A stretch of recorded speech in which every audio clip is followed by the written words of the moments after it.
Salut à tous et bienvenue pour cette nouvelle vidéo, et cette fois-ci je vais vous parler d'un truc qui me scandalise, enfin toute proportion gardée bien entendu, c'est le problème entre Google et Free, plus particulièrement entre YouTube et Free, YouTube étant bridé par Free. Free, l'opérateur téléphonique, mais surtout le fournisseur d'accès internet historique, donc Free a décidé de tout simplement brider lors des moments où la connexion internet, disons, est saturée, plus ou moins, de faire en sorte que ça sature en de privilégier le fait de saturer tout simplement YouTube. Parce qu'ils se sont dit, YouTube consomme énormément, mais alors énormément de bandes passantes, parce que, bien entendu, c'est le grand truc en ce moment, et ça, je suis bien placé pour le savoir, mais c'est le grand truc en ce moment. La vidéo sur internet a pris le pas sur le texte et sur tout le reste, et donc en gros tout simplement YouTube pique toute la bande passante, hein, c'est tout aussi simple que ça.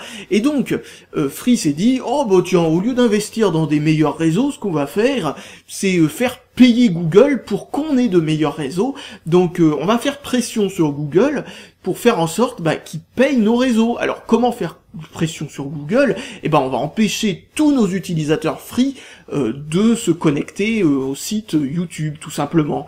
Alors je trouve ça particulièrement scandaleux parce que déjà on n'a pas à empêcher les utilisateurs d'aller sur tel ou tel site en priorité. Je veux dire, moi, en tant que vidéaste, j'ai pas envie d'uploader mes vidéos sur Dailymotion parce que ça fait plaisir à Free, tout simplement, parce que Dailymotion est français, etc. Peut-être on peut imaginer qu'il y ait quelque chose là-dedans aussi à propos de Dailymotion et de Free, quoi. Parce que Dailymotion étant un petit peu en difficulté, peut-être qu'il y a eu un petit truc pour pousser Free à faire ça. J'en sais rien du tout, mais en tout cas, d'ailleurs, si vous avez des problèmes à regarder mes vidéos à certaines heures sur YouTube, alors que si vous allez sur n'importe quel autre site, eh bien vous avez aucun problème pour de connexion, quoi, la connexion va super vite, et que vous êtes chez Free, cherchez pas, hein, c'est ça, hein, mes vidéos de celles d'un autre, hein, d'ailleurs. C'est vraiment complètement stupide comme concept de brider tout simplement un site internet parce qu'il a du succès, tout simplement. Je veux dire, Google n'est pas responsable du réseau internet français, qui est complètement vétuste d'ailleurs, qui devrait être rénové, passer à la fibre optique, etc. Sans déconner, on est d'un des pays les plus en retard du monde. L'Amérique avant était plus en retard que nous, mais c'est en train de nous rattraper. D'ailleurs, je crois que c'est ça qui a inspiré inspiré Free pour prendre plus ou moins en otage Google, c'est que Google a décidé, parce que c'était bon pour leur commerce, d'investir dans l'amélioration des lignes, de l'internet américain, parce que comme bien entendu le fait qu'on ait du mal à accéder à YouTube, eh bien empêche tout simplement Google de vendre sa pub par rapport aux vidéos, eh bien tout simplement ils se sont dit on va améliorer le réseau, comme ça on va pouvoir se faire plus de pognon. Eh bien, Free a dû se dire, ah mais il faut que Google fasse pareil que chez nous, c'est une aubaine, ils vont rénover notre réseau, et nous on n'aura rien à débourser de notre poche. Génial!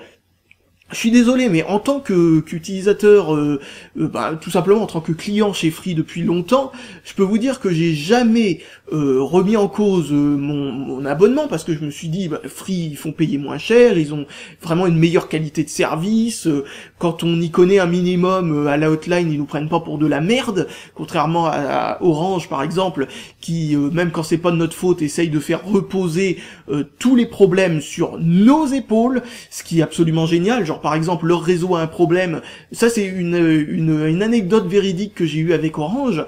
Eh bien j'avais un problème, plus d'internet chez moi depuis 2 jours. Je me suis dit bon, ça commence à bien faire, la Livebox avait l'air de fonctionner très bien, mais j'avais un autre modem routeur que j'ai mis donc à la place de la Livebox, mis des identifiants dedans, etc. Si vous connaissez pas ce principe, eh ben quand on n'est pas chez Free, en tout cas, on peut mettre des identifiants de connexion dans n'importe quel modem routeur, et ensuite pouvoir se connecter à leur réseau sans avoir à utiliser leur box à eux. Eh bien, en gros, donc j'ai mis tout ce qu'il fallait dedans, pas de souci, ça se connecte toujours pas, et merde. Et par contre, j'étais certain que cet autre modem fonctionnait. Je téléphone donc à Orange, c'était peut-être encore Wanadoo à l'époque d'ailleurs, Et là, mais alors, ils me prennent pour une merde pas possible, alors que c'est le modem routeur qui va se connecter à Internet, c'est-à-dire que en gros, il peut se connecter tout seul comme un grand, comme une box ADSL actuelle, quoi. Eh bien, on n'a pas besoin de l'ordinateur à côté pour se connecter. Et donc, le système d'exploitation sur lequel fonctionne l'ordinateur à côté n'a aucun rapport avec la situation. À l'époque, j'étais déjà sous Linux, ça date déjà beaucoup, hein.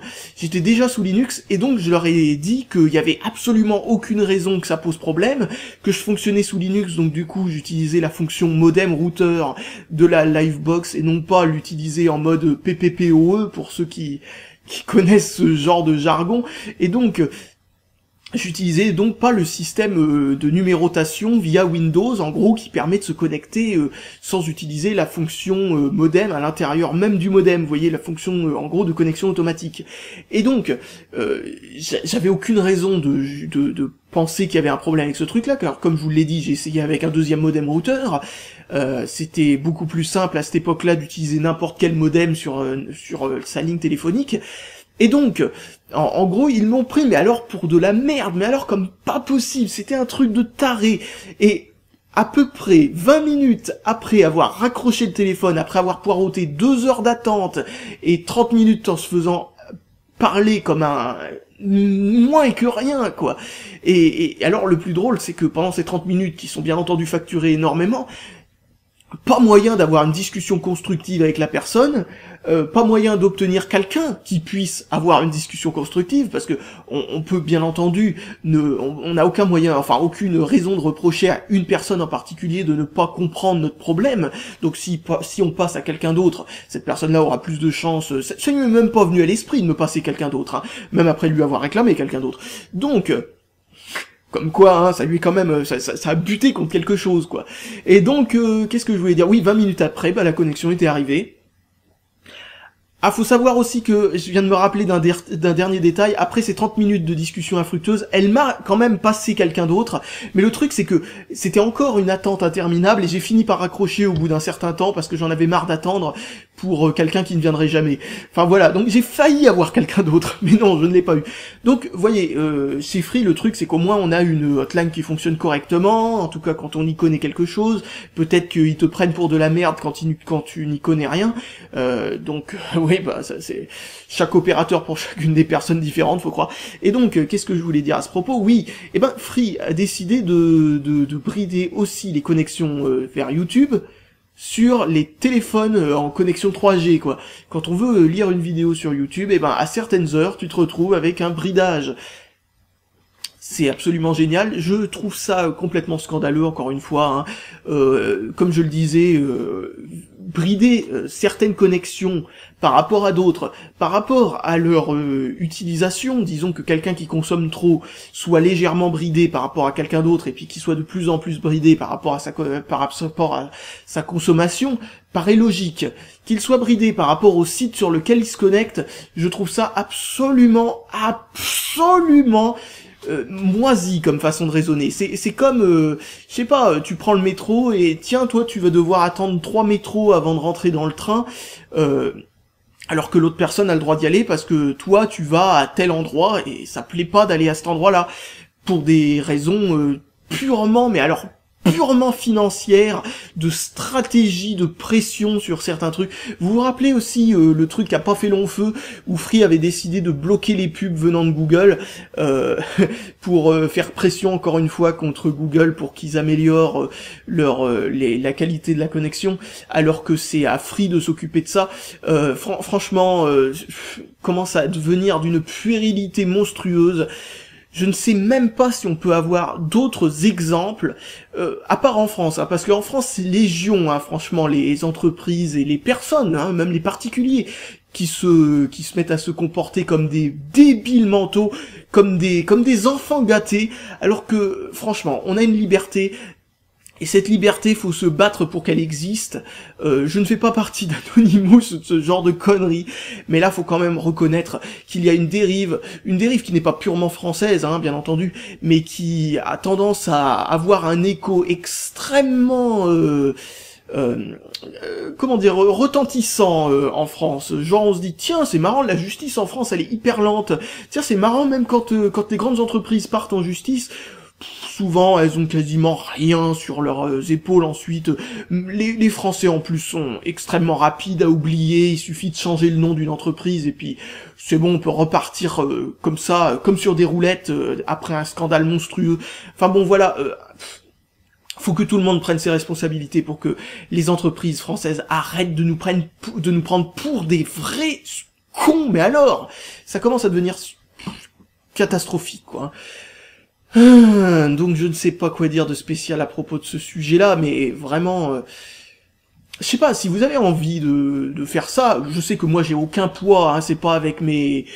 au moment où je fais la vidéo, 754 abonnés, vraiment de tête, hein, c'est peut-être beaucoup plus, je sais pas, enfin bref, c'est pas avec mes 754 abonnés, dont la moitié qui regardent mes vidéos fidèlement et l'autre moitié qui regarde qu'une fois sur 20, que je vais faire pression sur Free. Mais, par contre, si vous avez vraiment envie de faire ça, si vous avez envie de faire une pétition, je ne sais pas quoi, pour que Free arrête de faire ça, qu'ils aient arrêté ou qu'ils continuent ou peu importe, qu'ils arrêtent tout simplement de brider la connexion vers YouTube, parce que bien entendu ils peuvent toujours nous dire ah ouais mais c'est qu'un effet d'optique et tout ça. Non pas du tout, franchement ça commence à bien faire.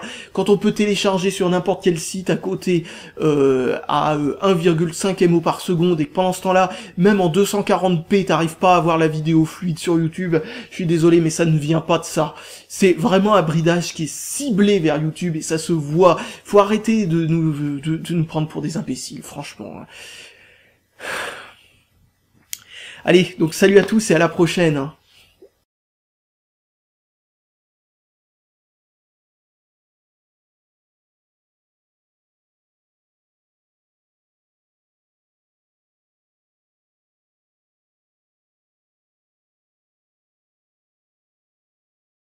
Bien entendu, je suis pas le premier à le dire, heureusement, mais je suis peut-être l'un des premiers à en faire une vidéo. Ça montre à quel point les gens s'en foutent, hein. Allez, à la prochaine.